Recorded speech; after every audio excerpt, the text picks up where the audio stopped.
बोलो जयकारा, बोल मेरे श्री गुरु महाराज की जय।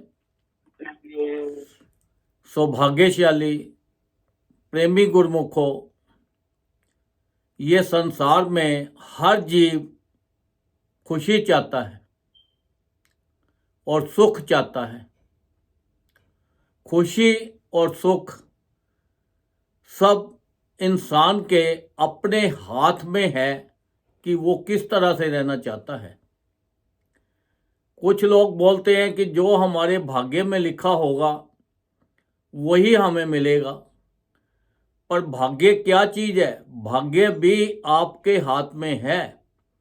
जैसा चाहे आप अपने भाग्य को वैसा बना ले। अगर आप अच्छे काम करते हो तो आपका अच्छा भाग्य बन जाएगा। अगर आपने शुरू में मेहनत कर ली, जैसे बच्चा होता है पढ़ाई करता है, खूब दिल लगा के पढ़ लिया, खूब कॉलेज कर लिया, उसके बाद डिग्रियां मिल गई, जब बड़ा हो गया तो उसको कितने सुख मिलेंगे? बहुत बड़ा ऑफिसर बन जाएगा, बहुत बड़ा बिजनेसमैन बन जाएगा। तो ये तो इंसान के अपने हाथ में है। ये जो संसार है ये कर्म भूमि है, ये कर्म युग है। इस युग के अंदर जैसा आप कर्म करोगे वैसा ही आपको प्राप्त होगा। जैसे कुएं के अंदर अगर आप आवाज़ जोब मारोगे वही आवाज़ आपको आएगी। तो ये कर्म भूमि है। ये कर्म आप किस तरह के करते हो ये तो आपके ऊपर डिपेंड है, क्योंकि ये संसार के अंदर इंसान जो बनाया परमात्मा ने, वो तो इसलिए बनाया था कि चलो जाओ आप दुखों से छूट जाओ और अपने जीवन का पूरा पूरा लाभ उठाओ, भजन करो और अच्छे काम करो, सबके लिए अच्छा सोचो, अच्छा करो, ताकि आपका जीवन जो है अच्छा हो जाए, आपका लोक भी सुखी हो जाए और परलोक भी सुखी हो जाए।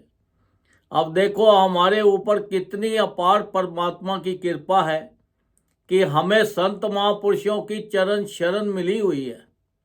तो ये सभी को चरण शरण नहीं मिलती। ये तो आप बड़े भाग्य वाले जीव हो जिनको संत महापुरुषों की शरण चरण मिली है। फिर उसके बाद आपको नाम मिला है, फिर आपको दर्शन दीदार मिलते हैं, क्योंकि ये संसार के अंदर भजन ही एक ऐसी चीज है जो इंसान को लोक और परलोक दोनों सुधार सकती है। क्योंकि जितना हम भजन करेंगे उतना ही हमें ये संसार के सुख मिलेंगे। क्योंकि ये संसार जो है ये देखने में तो सुख, इसके अंदर बहुत सुख नजर आते हैं, बहुत खूबसूरत संसार है, पर इस संसार की जितनी चीजें भी हैं सब दुखदायी हैं। उनमें से सुख वाली एक भी चीज नहीं है संसार में। सुख तो उसी को प्राप्त होता है जो परमात्मा का नाम जपता है, और उसको जपता है तो उसको संसार के सारे खुश, संसार की सारी सुखियां सब उसके कदमों में आ जाती हैं। क्योंकि जहाँ पर परमात्मा का नाम होता है वहाँ पर सब रिद्धियाँ सिद्धियाँ अपने आप ही चली आती हैं, उनको बुलाने की जरूरत नहीं होती। तो देखो हमारे ऊपर इतनी जब अपार कृपा है तो हमारी ड्यूटी भी बनती है कि हम उनकी चरण शरण में गए हैं, उनका हुक्म माने, उनका जो दिया हुआ नाम है वो नाम को ले। जो उन्होंने हमारे लिए 5 नियम बना दिए हैं, श्री आरती, पूजा, सत्संग, सेवा, सिमरन और ध्यान, जो श्रद्धा सहित करे निश्चय हो कल्याण। उन्होंने तो हमारे लिए इतने आसान तरीके बना दिए हैं कि 5 नियम बना दिए हैं कि जिस परिवार में ये 5 नियमों का पालन होगा वहाँ पर सुख ही सुख रहेंगे, और संसार में जहाँ पे भी जाओ उतना ही आपको इज्जत मान भी मिलेगा।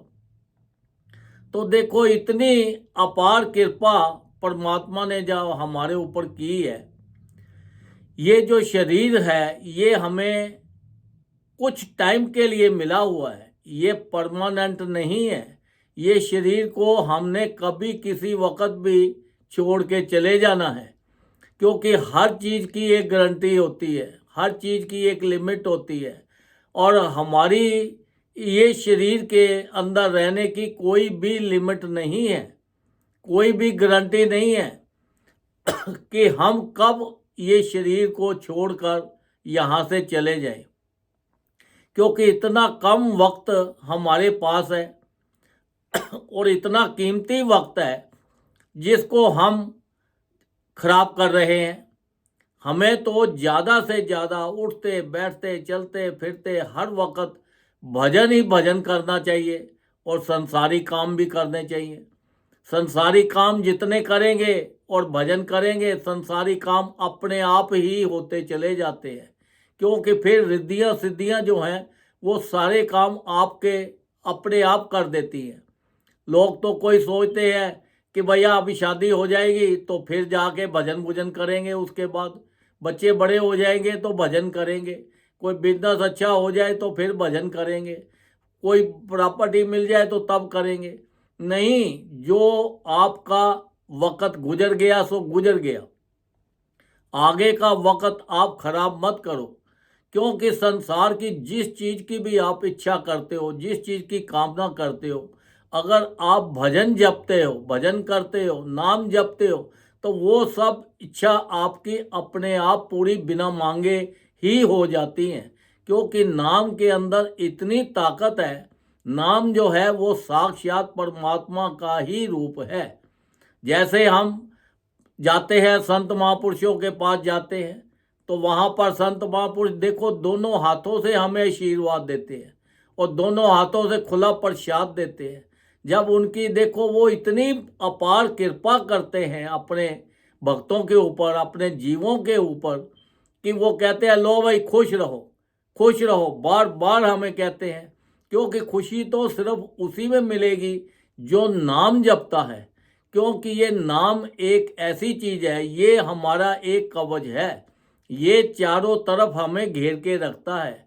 ये संसार के दुख हमारे पास नहीं आने देता, संसार की गरीबी दरिद्रता नहीं हमारे पास आने देता। संसार में जो हमारे एलिमेंट्स हैं, हमारे दुश्मन हैं, उनको भी हमारे पास नहीं आने देता। जैसे ही ये नाम हम जपते रहते हैं चलते फिरते, तो कोई भी ऐसी दुख दुविधा होती है वो अपने आप ही दूर हो जाती है। क्योंकि वो जैसे कि आप एक अग्नि जल रही हो तो अग्नि के पास कोई आएगा? कोई नहीं आएगा, सब उससे दूर दूर रहेंगे। तो ये तो इतनी इसके अंदर नाम में ताकत है कि इसकी इतनी गर्मी है, इतना सेक है, इसकी चमकाहट है कि कोई भी चीज़ इसके नज़दीक नहीं आ सकती। क्योंकि जब हम परमात्मा का नाम जपते हैं, जब हम भजन करते हैं, तो देखो हमें कितना आनंद आता है। संसार की हमें कितनी भी कैसी भी चीज़ मिल जाए, उसमें इतना आनंद आपको नहीं आएगा जितना आनंद आपको भजन में आएगा। क्योंकि भजन का एक आनंद अलग ही है। जैसे आप कहीं पे घूमने के लिए जाओ तो वहाँ पे आप बढ़िया बढ़िया होटल में रहते हो, बढ़िया बढ़िया खाना खाते हो, बढ़िया बढ़िया गाड़ियों में घूमते हो, वहाँ की कंट्रियों को देखते हो, कितने खुश होते हो। तो देखो ये सब चीज़ें उसी को प्राप्त होती हैं जब परमात्मा की आपके ऊपर कृपा होती है। अगर आप ये चीज़ों के पीछे जाओगे तो ये चीज़ें तो आपके हाथ में नहीं आएंगी। बाकी संसार की जो दुख है वो आपके पास आएंगे, क्योंकि आप परेशान हो जाओगे। क्योंकि चीज़ें तो हाथ में आती नहीं, तो हमारी चिंताजनक रहेंगे, परेशान रहेंगे। तो अगर हम ये चीज़ों को छोड़ देंगे तो ये सब चीज़ें हमारे पीछे पीछे आ जाएंगी।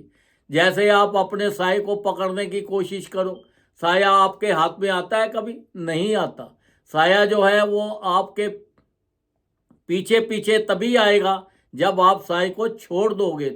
तो ये संसार की चीज़ों के पीछे ज़्यादा नहीं भागो, संसार की चीज़ों की कोशिश करो, कर्म करो, अपनी मेहनत करो उसको पाने की, अच्छा बिजनेस करो, खूब धन कमाओ जिससे संसारिक चीज़ें आपको मिले, अच्छे काम करो जिससे संसार में आपकी इज्जत हो, अच्छा अपने परिवार में रहो, सारे परिवार के साथ एकदम ऐसे मिल के रहो कि सारा परिवार जैसे हाथ की 5 उंगलियां होती हैं और पांचों उंगलियां काम करती हैं तो सारे काम हो जाते हैं। ऐसे परिवार के सब लोग आपस में मिल के रहो और इकट्ठे रहो, एक दूसरे की बात मानो, बड़ों की इज्जत करो, जिससे कि आपका जीवन सुखी हो और संसार की हर चीज आपके कदमों में अपने आप ही आती चली जाए। तो देखो, इतनी अपार कृपा है, ये जो मनुष्य देह मिली है, इतनी हमारे ऊपर इतनी पावर है इस मनुष्य शरीर के अंदर। आप कुछ भी पाना चाहें संसार का, हर चीज को आप प्राप्त कर सकते हैं। पर शर्त एक ही है कि आपका इरादा पक्का होना चाहिए। जब आपका इरादा पक्का होगा तो सभी काम हो जाएंगे। आप विश्वास, सबसे बड़ी चीज है विश्वास। विश्वास करो और विश्वास करके सुबह सुबह उठो। उठते ब्रह्म मुहूर्त में कोशिश करो उठने की। अगर किसी का कोई काम धंधा ऐसा है कि रात का है तो दिन में नहीं होता, कोई भी हो, इसमें 24 घंटे एक जैसे ही हैं, पर फिर भी अगर जो ब्रह्म मुहूर्त होता है वो एक अलग ही होता है। तो ज़्यादा से ज़्यादा अपना भजन करके अपने जीवन का लाभ उठाओ। संत महापुरुष फरमाते हैं कि हर जीव को कम से कम 2 घंटे भजन जरूर करना चाहिए। अगर 2 घंटे नहीं कर सकते तो 1-1 घंटा करके करो। 1-1 घंटा करके नहीं कर सकते तो आधा-आधा घंटा करके करो। जितना भी ज़्यादा से ज़्यादा हो सकता है, जितना ज़्यादा भजन करेंगे जो उतना ही हमें ज़्यादा लाभ मिलेगा। क्योंकि भजन इसीलिए बार बार संत महापुरुष जोड़ देते हैं कि देखो, भजन करो, नाम जपो, क्योंकि वो हमें अभ्यास करवाते हैं। क्योंकि ऐसा नहीं है कि लेके हमने रख लिया, इसका अभ्यास ज़्यादा से ज़्यादा करो। जितना ज़्यादा अभ्यास करोगे उतना ही आपको खुशी ज़्यादा मिलेगी। संसार के भी सुख मिलेंगे और परलोक के भी सुख मिलेंगे। आप भी खुश रहोगे, आपका परिवार भी खुश रहेगा, आपके लोग भी, रिश्तेदार भी खुश रहेंगे। तो जितना अपने आप हो सकता है ज़्यादा ज़्यादा भजन करो, सबके लिए अच्छा सोचो, अच्छा करो, किसी की निंदा मत करो, ताकि आपको कोई भी आदमी आपके अगेंस्ट ना जाए। हर तरह सबसे प्यार करो। संसार में सबसे जो बड़ी चीज़ है वो है प्रेम। ये अगर आप प्रेम आप सीख गए तो आपको हर चीज़ मिल जाएगी। तो इसलिए संसार के अंदर ज़्यादा से ज़्यादा नाम जप के अपने जीवन का पूरा पूरा लाभ उठाओ, जिससे आपका लोक भी सुखी हो और परलोक भी सुखी हो। बोलो जयकारा, बोल मेरे श्री गुरु महाराज की जय।